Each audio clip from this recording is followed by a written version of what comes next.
Bonjour à tous, aujourd'hui on se prépare encore pour le bac spécialité maths avec une question sur les dérivés que j'ai trouvée intéressante, que j'ai tirée du sujet, des sujets que le concours Advance propose pour réviser. C'est un concours d'école privée post-bac, mais ce qui m'intéresse aujourd'hui c'est vraiment les dérivés. Donc ici on va s'intéresser à la fonction d'expression exponentielle x plus x, donc exposant 5.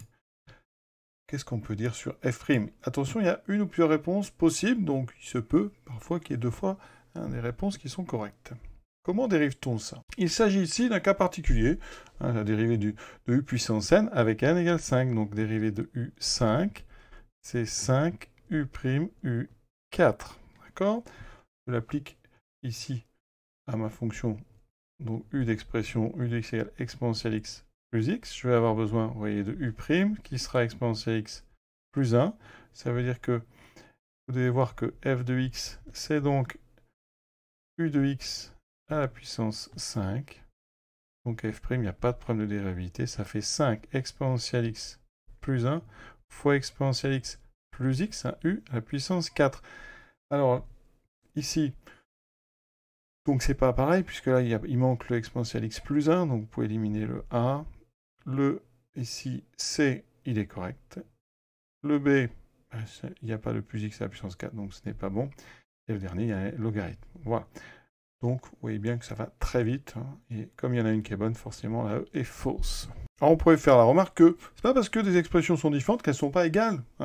Donc, comment on peut vraiment faire la différence entre des expressions? On peut regarder, par exemple, ce qui se passe dans des valeurs précises. F' de 0, d'après mon calcul, ça fait 5 fois exponentielle 0 qui vaut 1. 1 plus 1, 2. Exponentielle 0 vaut 1. Ça fait ceci. Donc, je dois trouver 10.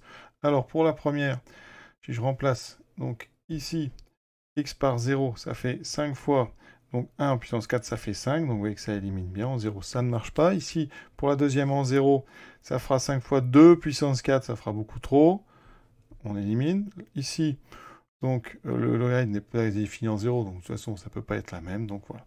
Comme la C est bonne, on est d'accord. Alors d'où ça vient cette formule du puissance 5? Ça me donne l'occasion de réviser un petit peu avec vous.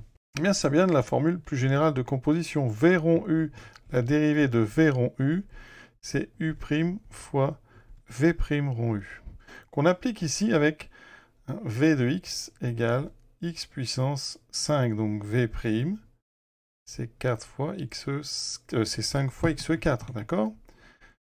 Donc quand j'applique ça, j'ai U', d'accord, fois V', donc 5 fois quelque chose à puissance 4, ce quelque chose c'est U. Donc j'ai oublié le 5, ça fait 5 fois U4, et si on remet dans l'ordre, ça fera 5 U', U4. C'est la formule que vous connaissez par cœur. Donc cette formule de composé, en général, on s'en sert assez peu parce que on sait dériver U puissance n, on sait dériver 1 sur U, mais si vous l'oubliez, vous pourrez la retrouver avec cette composée, cette formule. Voilà. V rond U', c'est U' fois V' rond U. Voilà. Importante cette formule. Et à très bientôt.